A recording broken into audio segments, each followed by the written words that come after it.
Então, inicialmente, o desembargador Paulo Baldez. Bom dia a todos. Desembargador Sérgio Verani, diretor da Emerge, colegas, magistrados. Hoje eu quero agradecer aqui o convite do desembargador Verani para participar desse fórum de debates, discussões acerca de tão relevante tema e que tem suscitado inúmeras discussões. Eu quero deixar inicialmente consignado, né,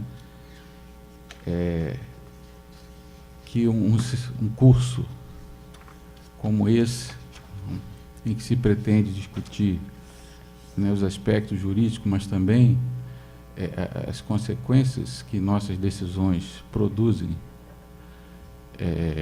nas partes, né, que vivenciam a angústia de estar numa lide judicial, é um tema, um curso inteiramente, diria, uma novidade, talvez, dentro do Tribunal de Justiça, né, mais precisamente aqui na Emerge, porque ele vem justamente dar um enfoque das consequências que sofrem aquelas pessoas que muitas vezes são as menos favorecidas dentro da relação processual. Na palestra passada se falou da questão da moradia, né, da questão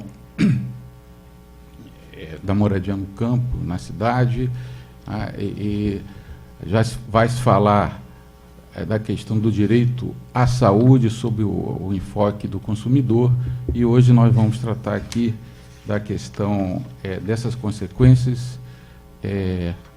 na matéria penal, mais precisamente do ponto de vista do imputado, do réu, que sofre diretamente sua família as consequências de um processo penal.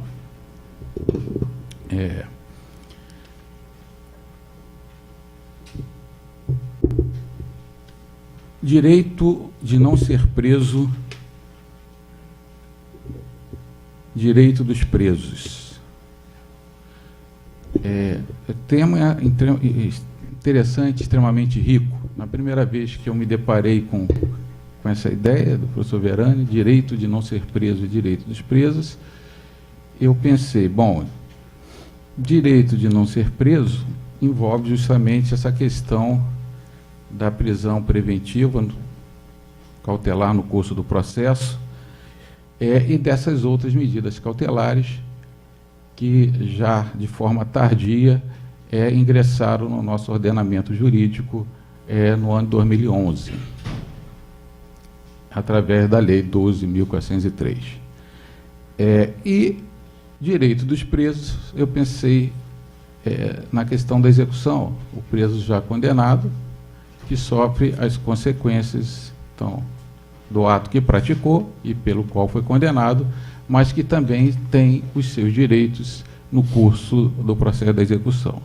Mas depois eu vi que a situação, o tema trazia indagações até mais profundas e indagações mais complexas. Eu vou tentar abordar alguns aspectos que me parecem relevantes e, evidentemente, nós vamos,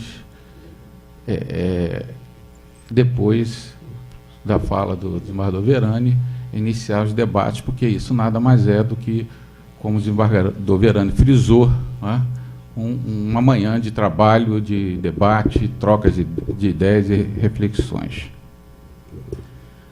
Bom, primeira parte, então, direito de não ser preso, né? Direito de não ser preso, repito, o tema é muito feliz, porque ele reflete uma precisão única, que todos nós sabemos, né, que os doutrinadores cansam de repetir, que a prisão, no curso do processo, é uma medida excepcional, é uma exceção, e a liberdade é a regra. O direito de não ser preso portanto, diretamente vinculado ao direito de liberdade, direito condicional de liberdade.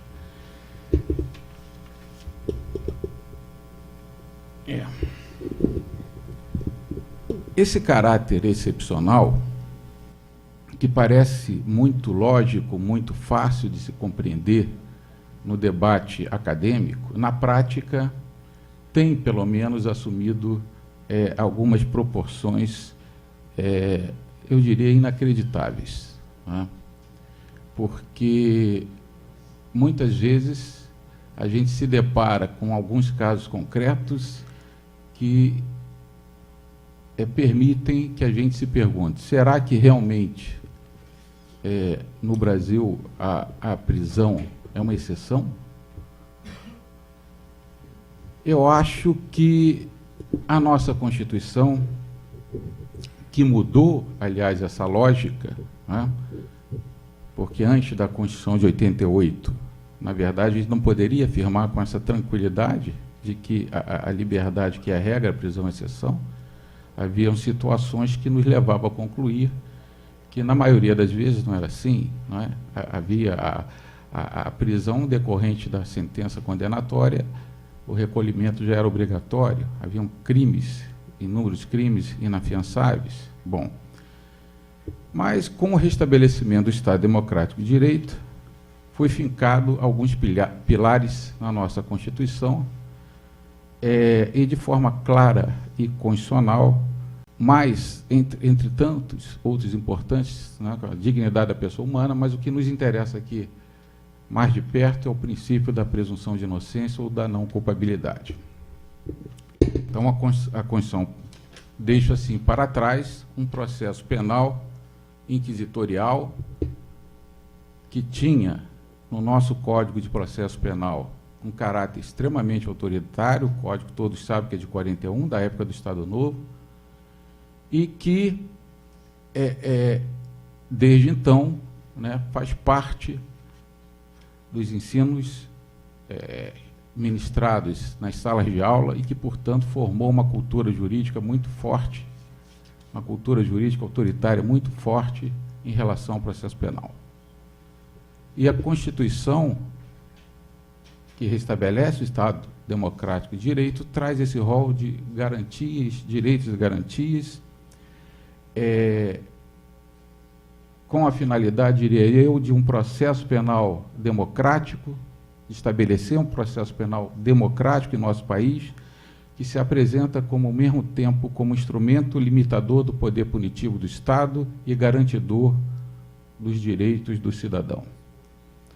A partir daí, se tem a necessidade de se adaptar àquele código que até hoje vigora as normas constitucionais que passaram a viger a partir da Constituição de 88. As normas diretrizes constitucionais. Então, o mais lógico seria um novo código. Muitos esperaram por isso, muitos trabalharam por isso, mas até hoje essa realidade não se concretizou, um novo código que pudesse adaptar o nosso processo penal às diretrizes da Constituição. A solução, então, foi se reformar o Código, tem sido essa a solução através de várias reformas parciais, muitas delas capitaneadas pela jurista Ada Grinober, Pellegrini Grinober, do Estado de São Paulo, que presidiu diversas comissões a partir do início dos anos 2000, no âmbito do Congresso Nacional, objetivando a promover mudanças pontuais e significantes na estrutura do processo penal. E daí surgiram, com bastante atraso, as reformas parciais de 2008, com 3 leis, né, que reformaram o procedimento, reformaram questões relativas à prova, né, entre outras situações. E, mais recentemente, há quase 2 anos, uma outra reforma que se iniciou lá na mesma época, em 2002, por aí, acabou também sendo editada, e veio à luz a lei número 12.403, de 2011, que trata justamente das prisões e medidas cautelares. Essa lei sofreu algumas reformas, né? Por exemplo, nessa lei já não previu, no projeto de lei, melhor dizendo, não previa como requisito da prisão preventiva a ordem pública e a ordem econômica, mas isso foi reeditado no Congresso através de uma emenda. Havia um parágrafo, salvo engano, do artigo 282, que estabelecia um prazo razoável e determinado para o término do processo, que também foi objeto de uma emenda supressiva. Mas, enfim, a Lei 12.403 foi promulgada e, com ela, importantes alterações foram realizadas no âmbito das prisões e das medidas cautelares. Porque essa nova lei, e essa nova lei tem a fonte principal dela no princípio da presunção de inocência. Então, além dela, com todas as letras, em diversos momentos, proclamar que a liberdade é a regra e a prisão é a exceção, é a última ratio. Além disso, ela trouxe uma série de outras medidas cautelares possíveis de serem aplicadas em substituição à cautelar mais agressiva, que é justamente a prisão preventiva. Bom, a natureza da cautelar, como é sabido, né, a cautelar tem a principal função de ser instrumental, de tutelar o processo, garantir a eficácia do processo judicial e também a eficácia da investigação na fase pré-processual. Essa Lei 12.403, ela traz no seu artigo 282 uma situação bastante interessante e que talvez tenha ainda uma utilização maior do que é preciso, porque ela traz a questão da necessidade e da adequação ou proporcionalidade da medida cautelar a ser aplicada no caso concreto. Isso significa, a meu juízo, que o juiz hoje, ao decretar qualquer medida cautelar ou examinar qualquer situação para se decidir sobre a decretação ou não de uma cautelar, ele necessariamente tem que fazer um exame do caso concreto e, portanto, um exame ainda que superficial da prova. Diz o artigo 282 que a medida cautelar deve ser aplicada observando-se a necessidade para a aplicação da lei penal. Isso é a questão. Esse inciso 1 é interessante, porque ele é a necessidade para a aplicação da lei penal para a investigação ou a instrução e nos casos expressamente previstos para evitar práticas de infrações penais. Aqui não tem a ordem pública nem a ordem econômica, porque, como eu disse antes, a intenção era eliminar essas duas situações como requisitos da cautelar. Mas, mais adiante, no outro artigo, ela é reeditada através de uma emenda apresentada no Congresso. Bom, o inciso 2 fala do que eu estava a me referir aqui, adequação da medida à gravidade do crime, as circunstâncias do fato e condições pessoais do indiciado. Ora, se é assim, só é possível se chegar à conclusão se aquela medida é ou não adequada se fazendo um exame do fato e das provas. Não tem outra saída. Então, aquela situação de se falar, não estou examinando o mérito, não estou, quando eu estou examinando a cautelar, eu só tenho que ver essas questões, se estão presentes aqueles requisitos ou não é bem assim. A gravidade do fato, ela pode ser levada em consideração, não de forma abstrata, evidentemente, não de forma abstrata como a gente vê com alguma frequência, mas relacionada a todas aquelas outras circunstâncias, né, ela pode ser levada em consideração para fim de se decretar ou não uma cautelar. Bom, além das condições pessoais do indiciado, está dito com todas as letras, embora aí a gente tenha que se tomar cuidado, né, para a gente não voltar àquela concepção já superada do direito penal do autor. Não é? Então, isso a gente tem que ter alguma cautela em relação a isso. Mas, o que mudou, assim, basicamente, em relação a cautelar? Diz o artigo 312, 313, que nos termos do 312, é onde estão aqueles requisitos famosos da prisão preventiva, será admitida a decretação da prisão preventiva. 1. Nos crimes dolosos punidos com pena privativa de liberdade máxima superior a 4 anos.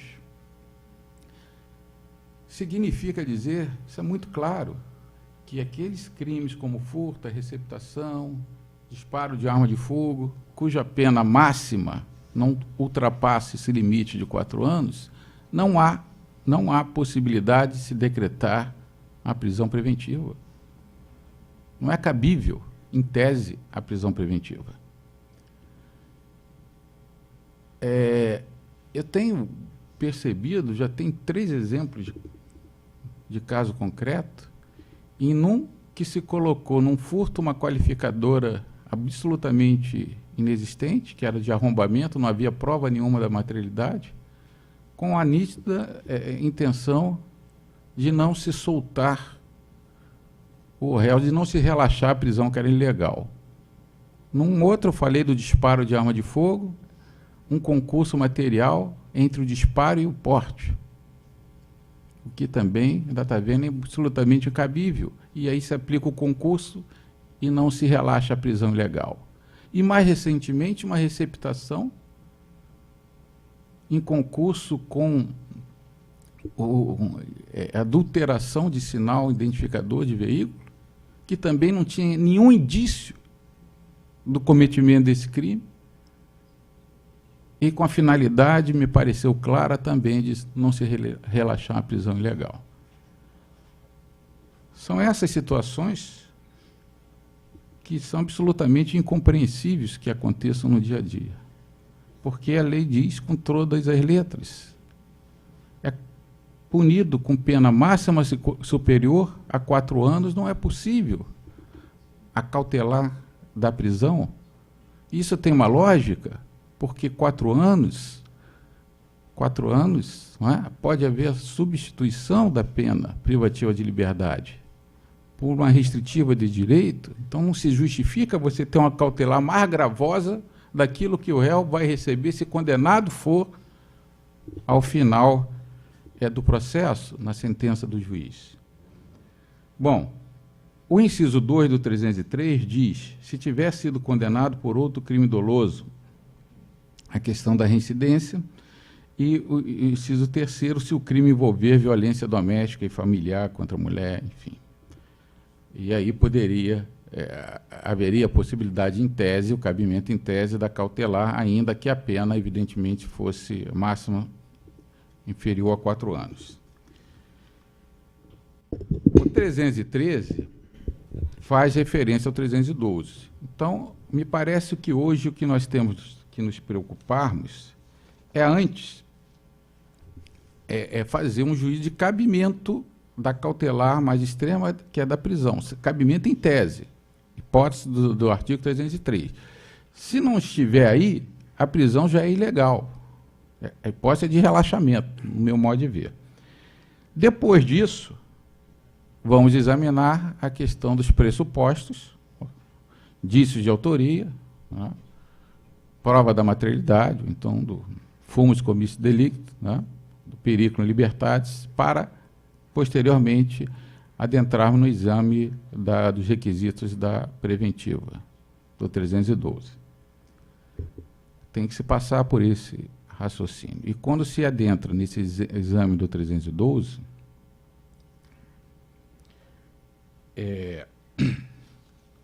o que se tem que fazer, num primeiro esforço de interpretação, é se buscar compreender se ali, naquele caso, é cabível qualquer cautelar, e se for cabível, se há uma outra cautelar dentre aquele rol do 319 que possa ser substituída pela cautelar prisional, que somente, repito, em último caso, pode ser aplicada.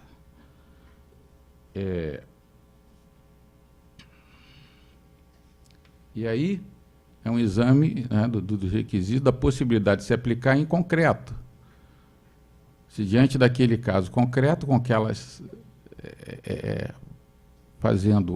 sopesando a questão da necessidade, da adequação, proporcionalidade, sempre que for possível e recomendável a aplicação de outra cautelar, de se proclamar a regra da liberdade, deve ser afastada a prisão preventiva.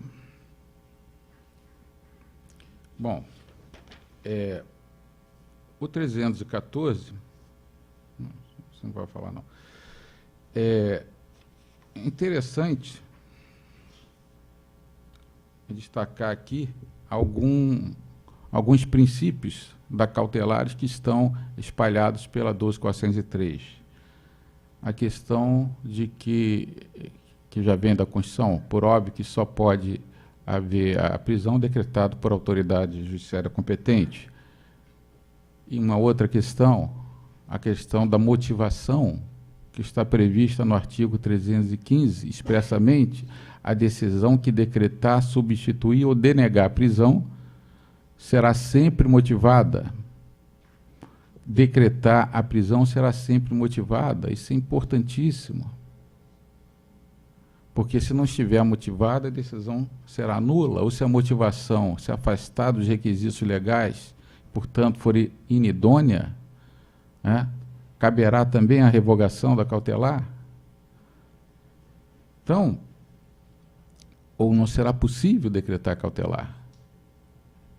Se não houver fundamento, a questão é fundamentar, buscar fundamento para manter a prisão. Eu acho que aí é que a gente que reside toda a situação aflitiva em que o magistrado se põe, né? Muitas vezes está ali diante do processo tendo que decidir. A fundamentação é uma consequência lógica da necessidade da decretação da prisão. A fundamentação não pode ser uma situação em que o magistrado procura, de qualquer forma, encontrar motivos para deixar aquele preso, aquele imputado preso, ainda que não haja motivos legais. E daí porque a decisão, que é comum se ver a questão da gravidade do crime, no crime do artigo 33, é muito comum. Há uma fundamentação contida na afirmativa de que o crime de tráfico é um dos que causam mais males à nossa sociedade, por isso, então, e por aí vai. Isso é muito comum. E aí o magistrado está buscando uma fundamentação abstrata, que não tem nada a ver com aquele caso concreto. E por isso não é possível, porque foge ao comando legal, foge ao comando constitucional da presunção de inocência. Então, a motivação é muito importante. Há também uma outra questão, que é da provisionalidade, ou seja, a prisão, se decretada, é necessária enquanto perdure os motivos que autorizaram a decretação da prisão. Isso significa dizer que, muitas vezes, ao juiz aprolatar a sentença, esses motivos não persistem, ainda que diante de uma decisão condenatória.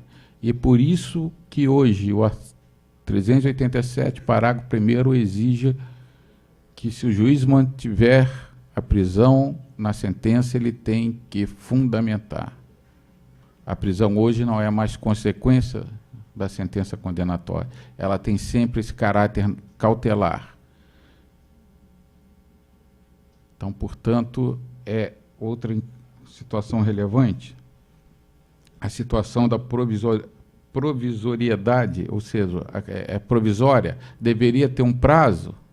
Havia um prazo previsto, que foi suprimido durante a tramitação do projeto no Congresso, e hoje, de qualquer modo, a gente se faz alguns exercícios, já não vem de hoje, contando os prazos, que dá 81 dias, 90 dias, alguns marcos, para se examinar se há excesso, se não há excesso, mais a questão aí da razoabilidade da duração do processo, que também é um princípio constitucional, deve ser observado diante do caso concreto, evidentemente. Eu vou correr um pouquinho. A questão da prisão em flagrante hoje, está claro que o flagrante é uma pré-cautela. O flagrante, por si só, não se sustenta. A necessidade, de que a prisão em flagrante seja imediatamente comunicada ao juiz, para que o juiz examine se aquela hipótese ali diz o 310, de relaxamento de prisão, ou se é de aplicação de uma outra medida, ou mesmo da prisão preventiva. Então, portanto, o flagrante hoje serve apenas para apreender o acusado, e o juiz, então, que vai decidir se ele deve, a partir daí, responder eventual processo em liberdade ou não, nos termos 310. Agora, essa situação, e aí eu vou... seria muito mais efetivo a questão que se discute, vez ou outra, de um juiz, de garantias, de um juiz de instrução, que pudesse ter essa decisão no momento que ele tivesse contato com o preso, acompanhado de um defensor, do seu advogado, porque seria muito mais fácil para o juiz tomar essa decisão. E eu digo isso porque eu tive a experiência de ser juiz antes das mudanças que são recentes, no procedimento de 2008, e que o interrogatório era o primeiro ato do processo. Então, quando você tinha contato com o réu, você tinha muito mais condições de decidir sobre a necessidade ou não de se aplicar alguma medida restritiva de liberdade, se aquele imputado poderia ser solto imediatamente. É claro que aquilo não era ideal, que havia um espaço de tempo considerável, pelo menos de 10 dias, para ele chegar à presença do juiz, ou mais, porque 10 dias era para... bom, levava 10, 15 dias para ele chegar à presença do juiz, às vezes até um pouco mais, no ato do interrogatório. Isso não era o ideal. O ideal é que ele venha e o juiz já possa ali estabelecer um contraditório mínimo, lá acompanhado do advogado, e melhor decidir sobre a necessidade ou não de alguma cautela. Bom, mas, de qualquer maneira, foi um avanço. O flagrante hoje é uma pré-cautela e nada mais do que isso. As medidas cautelares são aquelas lá do 319, comparecimento periódico, proibição de frequentar determinado lugar relacionado à prática do delito, uma série de cautelares que estão ali relacionadas, que vocês conhecem, até o monitoramento eletrônico, e também a cautelar 320, que é da apreensão do passaporte.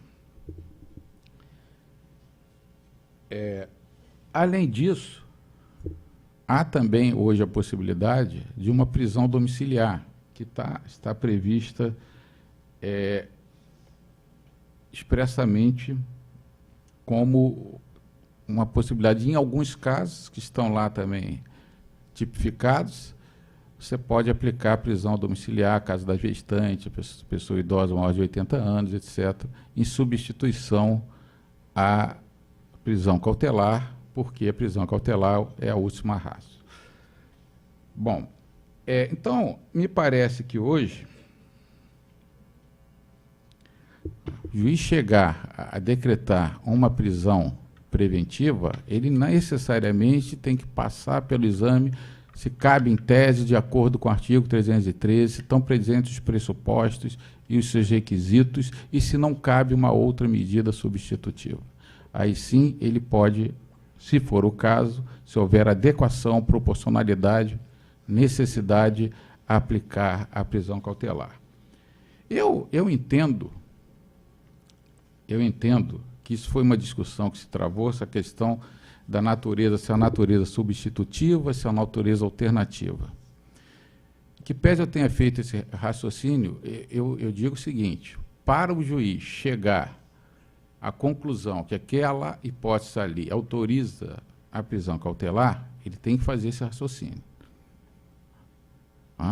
Passar por tudo isso, vislumbrar se não cabe numa cautelar, e só aí substitutiva, uma cautelar alternativa, diversa, e só aí aplicar a prisão se não houver outra saída.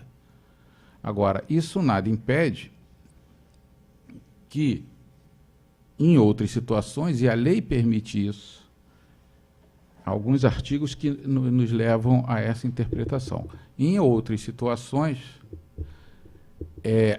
embora o juiz, para aplicar a prisão, ele tenha que fazer esse raciocínio, essa interpretação, nada impede que ele aplique uma cautelar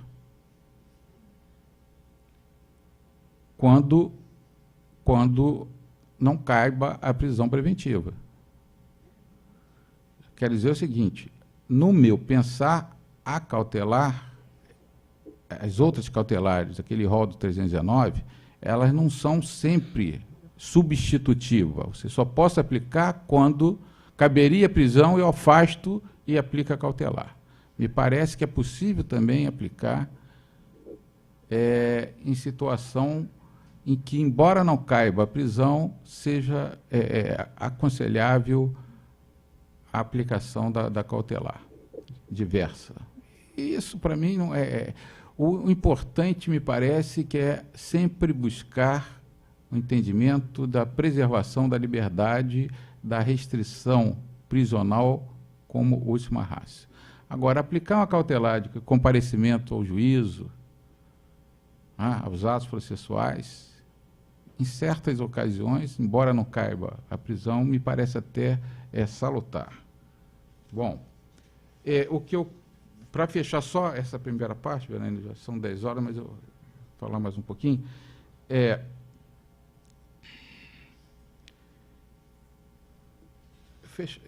Bom, em relação a essa primeira parte do direito não ser preso, de não ser preso, a jurisprudência de nossos tribunais tem sido ainda muito tímida, mas, paulatinamente, vem avançando bastante, rompendo uma cultura autoritária, muito forte ainda entre nós, fruto de anos e anos aí de um Código de Processo Penal, de um regime autoritário que nós passamos, rompido com a Constituição de 88, que, no entanto, a gente precisa romper também na prática, porque não me parece que exista uma outra forma de se estabelecer um processo penal justo, democrático. A questão da prisão ou da não prisão é muito importante. E houve alguns retrocessos. A lei, para mim, já trouxe um enorme avanço, precisa muito mais, mas trouxe alguns retrocessos, como, por exemplo, a possibilidade do juiz de ofício decretar prisão preventiva, que já estava quase que sepultada, pelo menos nos tribunais, jurisprudência dos tribunais, e veio novamente à baila esse juiz de ofício, diante do sistema acusatório, pode decretar uma prisão preventiva. Me parece que não, que o juiz não pode, que o sistema acusatório tem de falar mais alto e que o juiz, que essa parte aqui, portanto, não estaria em conformidade com a Constituição. Eu disse que, quando eu tive a primeira ideia do tema, eu o dividi: direito de não ser preso e direito dos presos. E disse: o direito de não ser preso é aquele que está em liberdade, né, e tem direito de não ser preso. Tem direito de não ser preso no curso do processo, porque a regra é essa.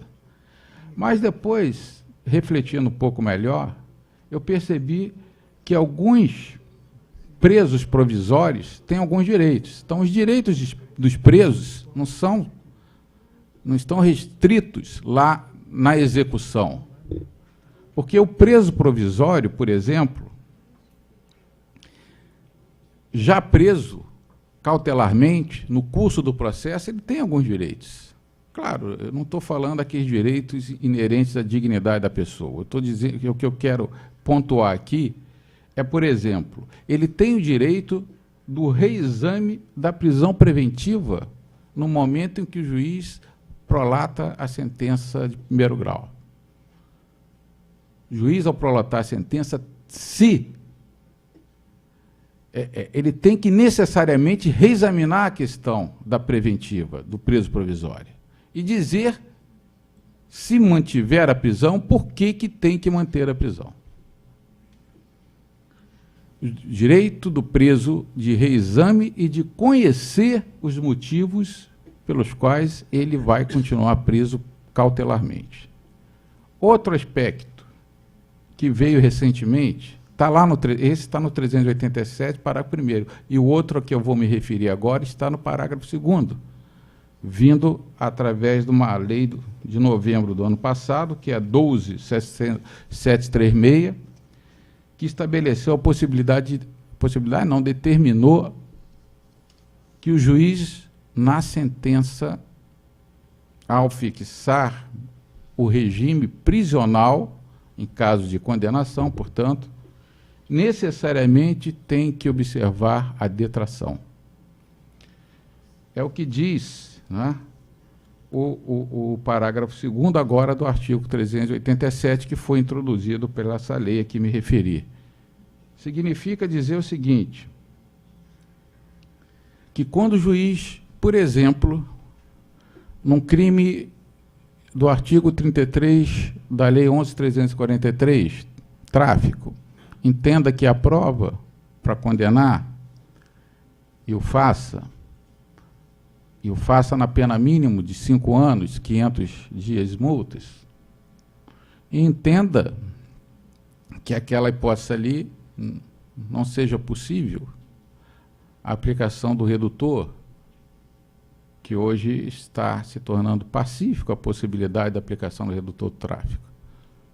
Né? Mas vamos imaginar, só para efeito de exemplo, que não seja possível aplicar o redutor e, aplicando o redutor, não seja possível substituir a pena privativa de liberdade por uma restritiva de direito. Não seja possível naquele caso concreto, porque, em tese, e na maioria das vezes, é possível.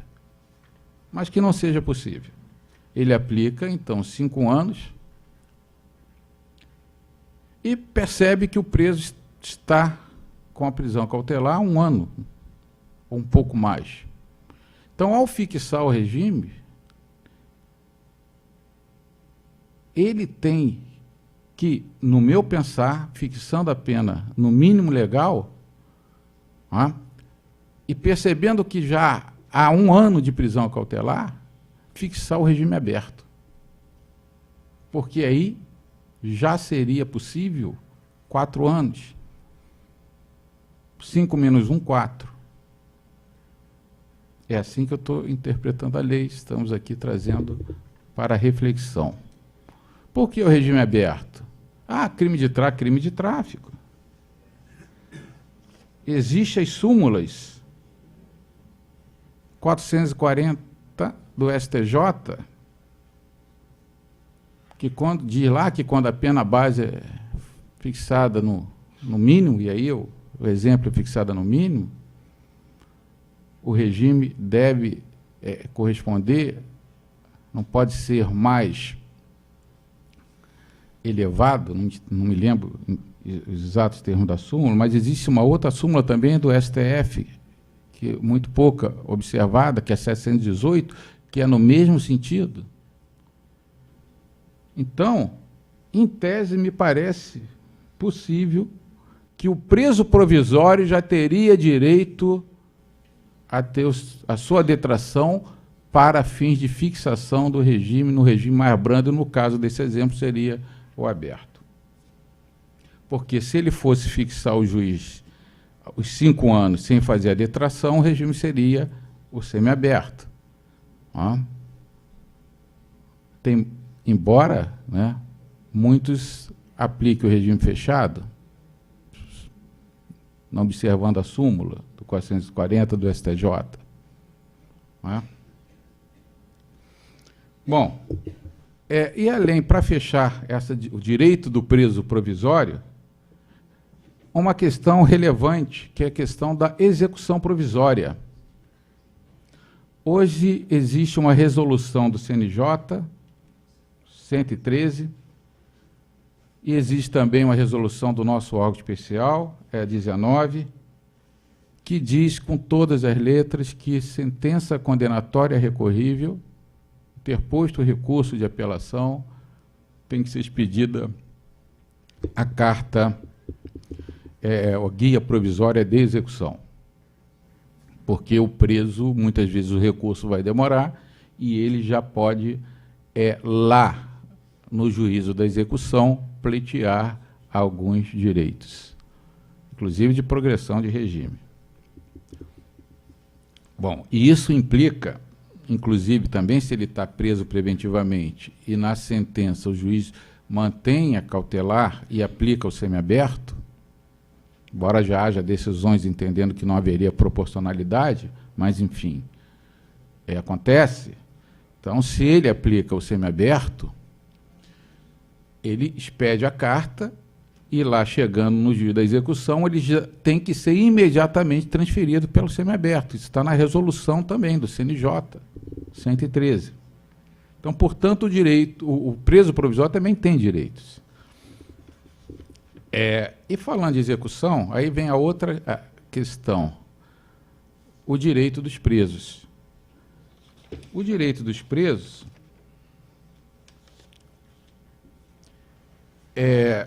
e aí dos presos definitivamente condenados, com sentença transitada em julgado, são aqueles que desses, não mais dos provisórios, mas dos já condenados, né, estão lá, né, na Lei 7.210, a Lei de Execução Penal, em que é muito pouco debatido, talvez muito pouco estudado, porque a atuação do magistrado é muito restrita, são poucos, né? Tem um juiz titular da VEP aqui na capital, com 3 juízes auxiliares, talvez 2 ou 3, não sei bem, ou um pouco mais hoje, não sei. Então, a designação para a VEP é mais restrita, mas, de qualquer maneira, é bom não perder de vista que a VEP, a LEP tem um objetivo, uma finalidade muito clara no seu artigo 1º e que foi trazida, inclusive, nessa resolução do CNJ, que de se proporcionar condições para a harmônica integração ou reintegração social do condenado, reintegração na sociedade do condenado. E aí,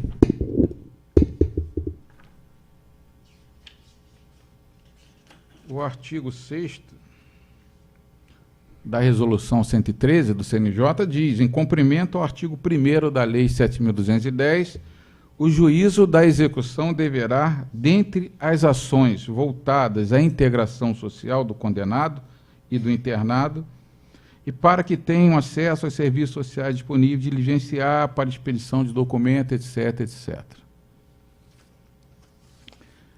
Então, a finalidade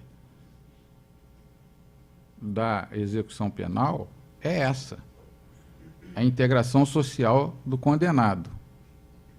E não a que muitas vezes pode aparecer, talvez pela atuação mais aguerrida do Ministério Público, de manter o sujeito preso indefinitivamente lá.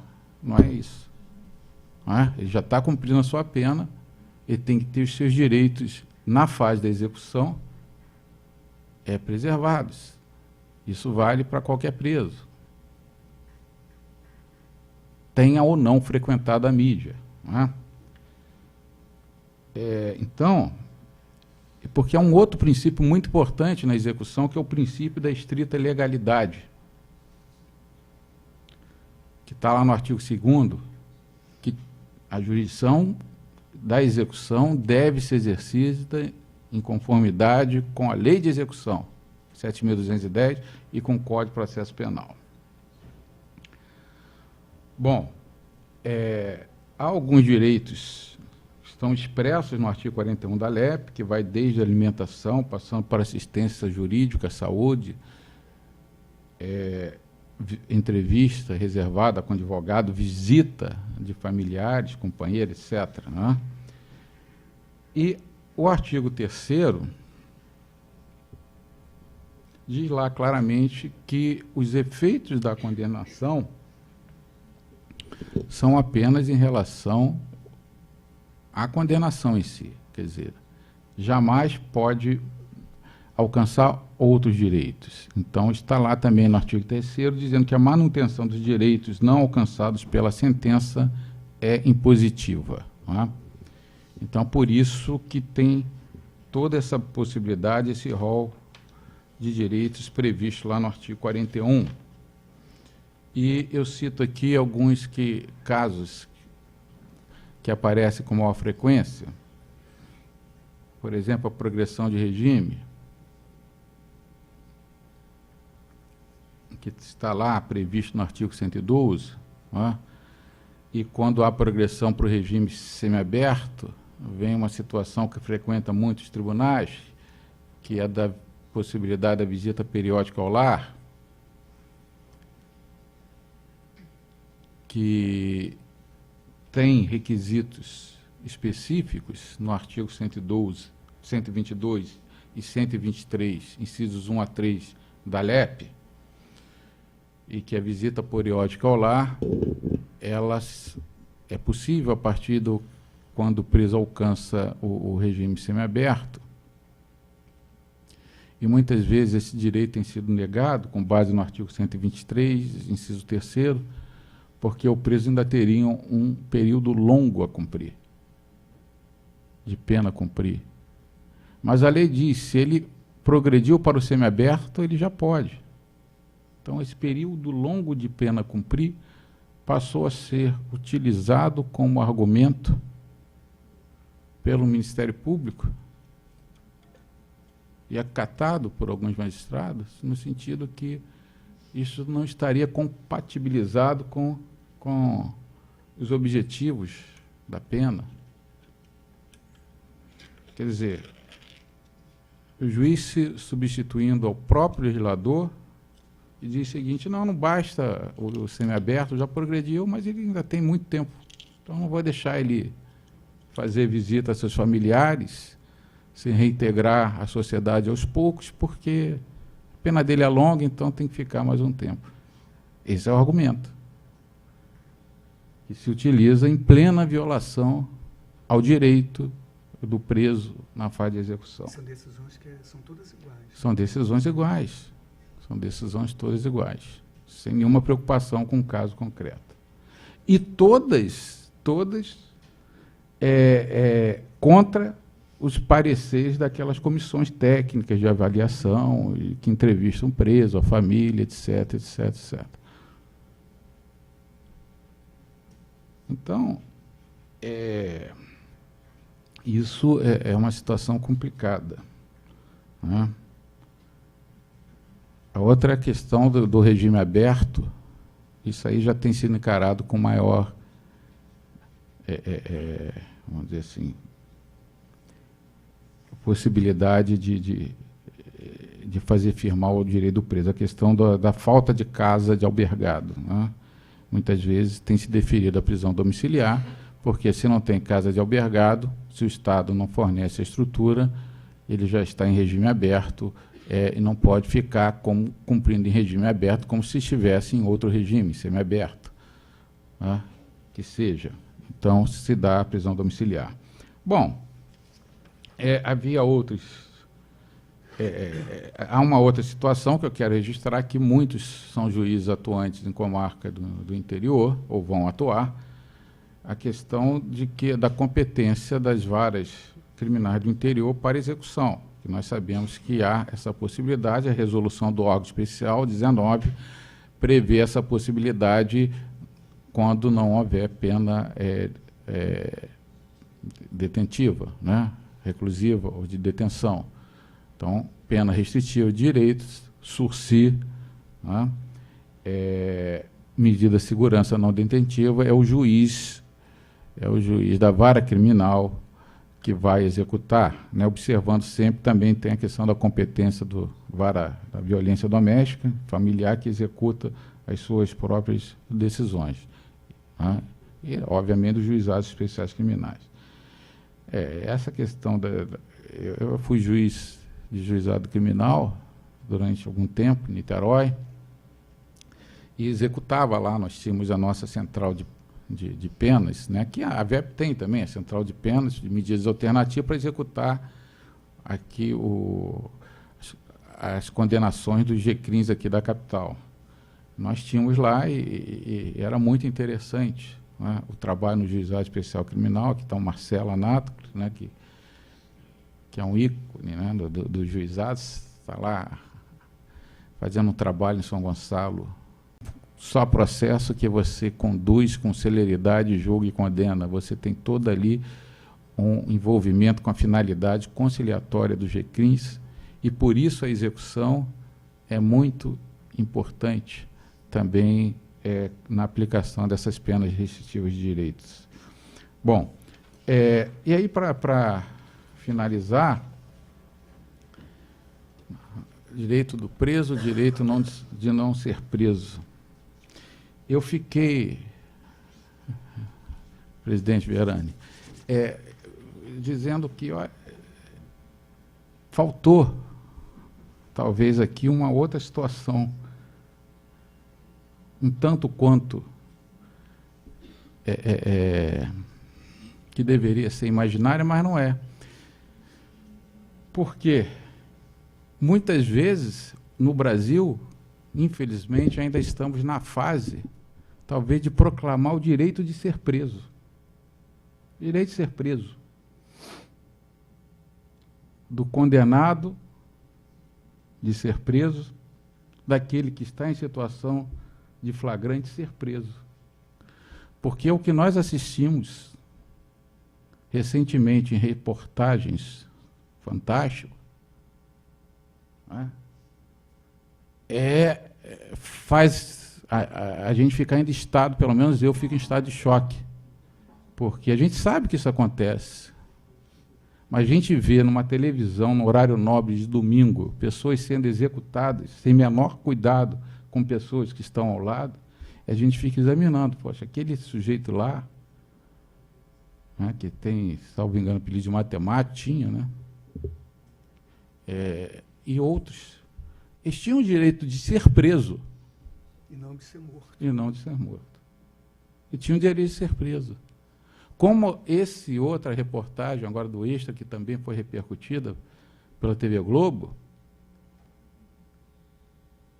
em que se forjavam uma situação que a gente sabe que já é aqui conhecida e não é combatida, a questão do auto de resistência.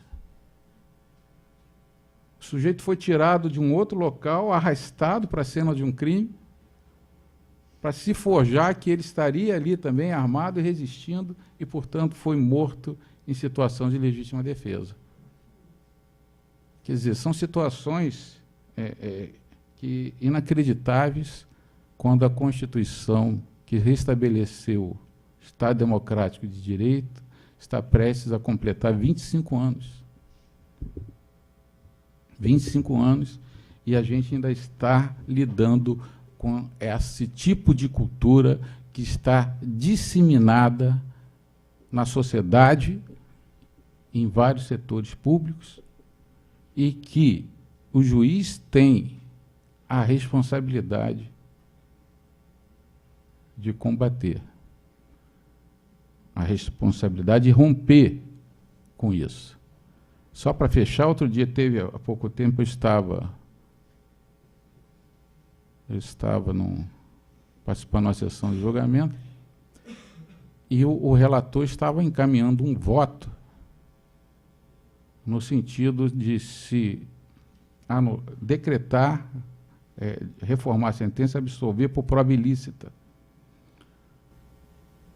E o procurador, no meio do voto, se insurgiu, eu não estou... Existe... o Ministério Público tem uma função importante. Eu acho até que o Ministério Público tem que assumir mais essa função dele de ser realmente, em todos os juízes, ele é efetivamente importante, ele é o órgão de acusação. Não é? Isso é importante, tem que ter, o triplé da justiça. Mas isso tem que, talvez, se dar em todos os níveis, de uma forma mais clara, inclusive na execução. Não é? Então, aí uma coisa sustentar que não era um absurdo se anular aquilo, porque, afinal de contas, se fosse assim, como é que ficaria a impunidade? E era uma invasão no domicílio totalmente ilegal contra todos os princípios, né, constitucionais, etc. E acabou sendo anulado por unanimidade, né, e aí eu dizia, não, o que o magistrado tem que fazer, né, enquanto garantidor de direitos, agindo com imparcialidade, ele tem que começar justamente a produzir um maior número, uma maior gama de decisões que reconheçam a ilicitude da prova, que acontece aos montes, né, para justamente romper